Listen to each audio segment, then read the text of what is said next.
ayan na yung dati ko nilagyan ng washing machine. So ngayon, Saturday, darating yung aking in-order na washing machine, guys. So kaya ngayon, linis mode tayo. Kasi para mamaya ito, tingnan mo, ikakabit na lang mamaya yan. Tapos yung luma kong machine ay pipick upin na lang mamaya. So ito guys, yung luma kong machine. Inusog na namin dito. Nagpatulong ako sa aking fan. So, ito ngayon ang aking Saturday life na is cleaning the place where I put the washing machine. Guys, tignan mo naman yan. Ang dami. Tapos, ito pa, ang bantot-bantot na lumabas na tubig. So, kasi kailangan bago ikabit yung bagong washing machine, ay kailangan guys, malinis yung paglalagyan niya. Kasi, pag nailagay na yan dyan, hindi mo na yan maigagalaw sa pwesto kasi sobrang bigat ng washing machine dito. Sobra.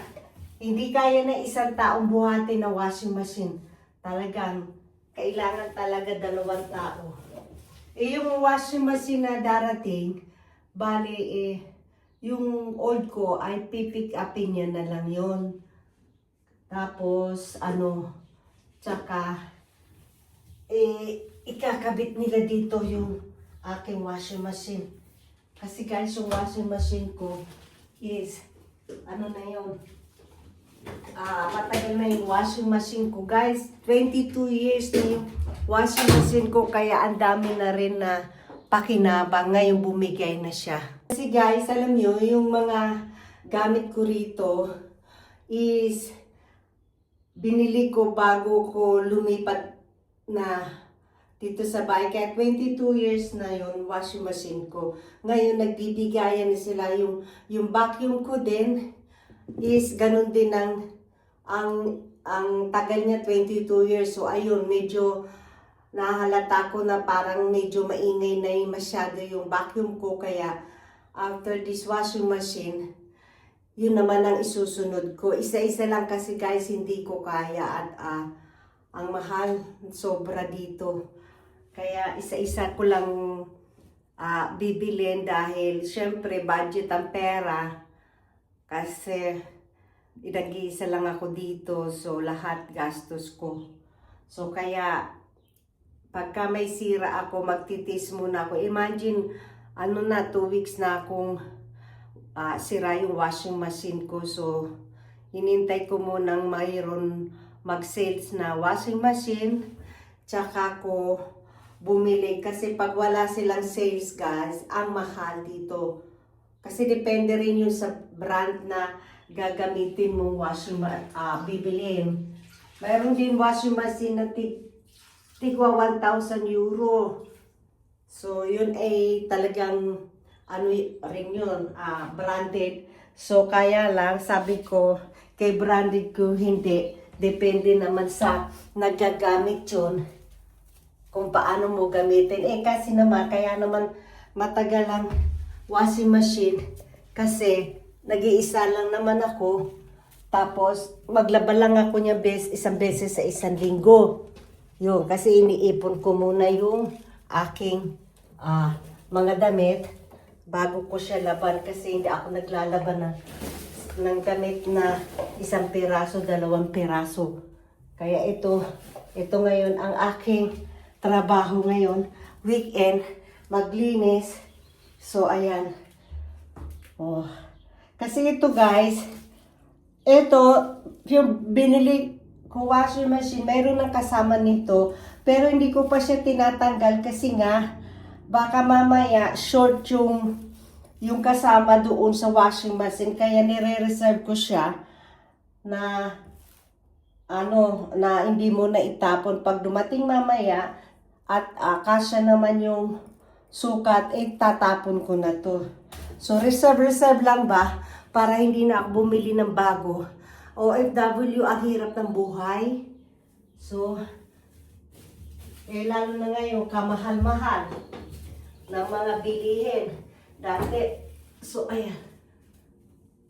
At saka dito, sa Europe, alam nyo, pag naglilinis ako dito, parang inisip ko, ililinis ko ng bonggang-bongga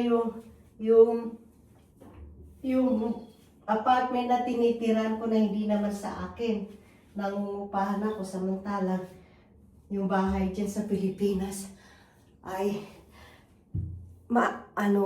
yung hindi tayo. Kasi dito guys, alam nyo dito, pagka nangupahan ka ng bahay, kailangan talaga linisin mo, ingatan mo na walang masisira or walang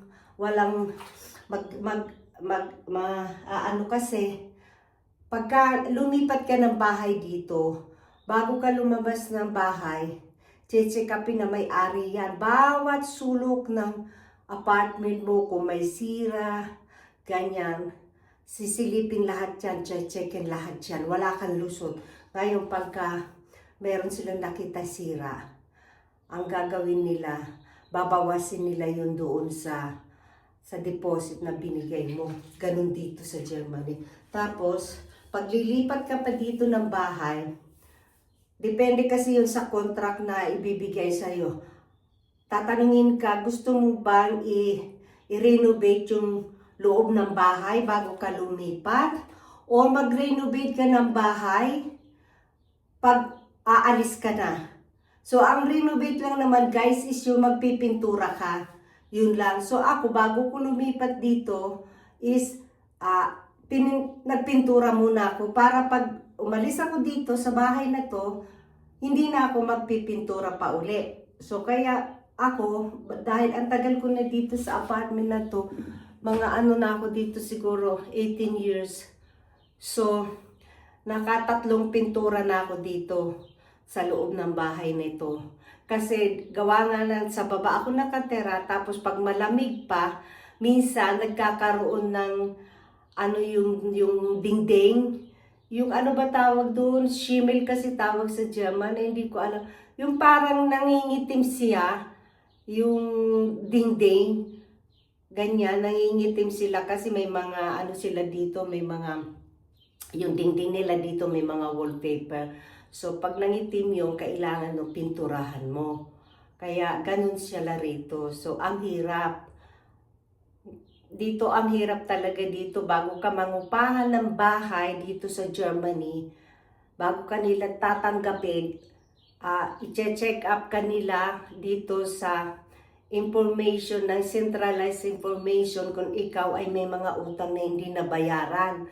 Tapos, ang unang hanapin sa inyo dito, pag maghahanap ka ng bahay, although hindi ka pa tinatanggap nila, ang una kaagad hanapin sa inyo, tatanungin, may trabaho ka ba?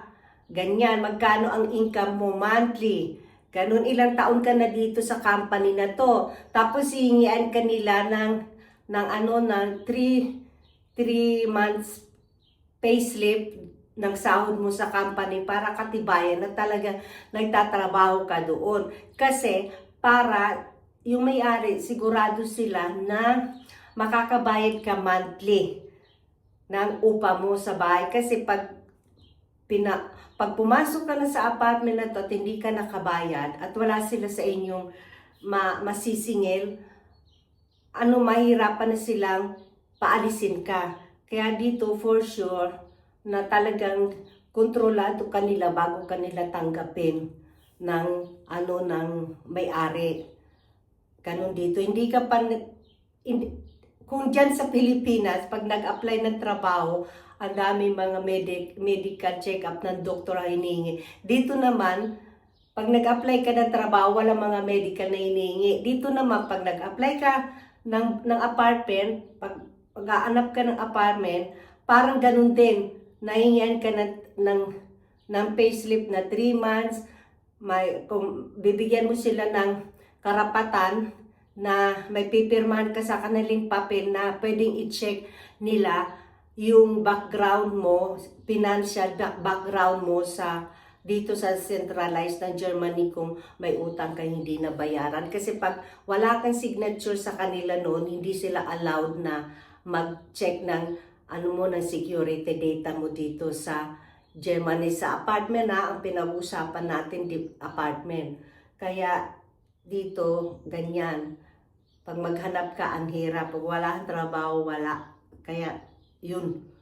So guys, mamaya, magpaparto tayo. Pag dumating na yung washing machine ko, magpaparto tayo. So, sa ngayon, hanggang dito na lang muna yung ating video.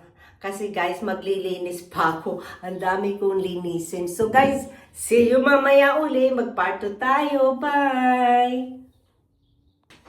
So, ayan na yung bagong machine na in-order ko guys. Medyo maliit siya ng konti doon sa... Ito, mas ano siya.